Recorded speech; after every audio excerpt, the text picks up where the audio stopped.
When I was told to take your class, I was expecting to learn the basics. Say no to drugs. Don't drink and drive. Use a condom. But the only time I ever heard condoms mentioned in your class was when you said they were 65% effective. When in actuality, a condom is 98% effective if used correctly. But now, due to a glaring oversight in our sexual education, none of us actually know how to do that. there were quite a few things I was hoping to learn in your class that you seem to think were better left unsaid, because, after all, it's not information we need since we'd be abstaining, right? In place of the things you weren't telling us, though, you were saying some things that made me a little uncomfortable. Like that one time you said that women don't orgasm at all. And the more I started to pay attention, the more I started to realize that some of the things you said. Girls who touch themselves are dirty. Girls who watch porn are trashy. Perpetuating this patriarchal premise That only men are allowed to enjoy sex. while women can merely tolerate it.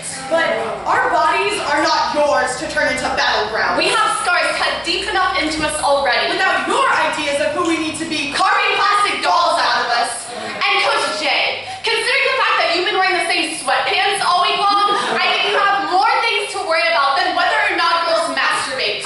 You want to worry about why I have to write this poem about my fucking sex ed class. no pun intended, In the first place, I have to write this because you spent almost an entire class period discussing prostate and testicular cancer, but didn't even mention ovarian or breast.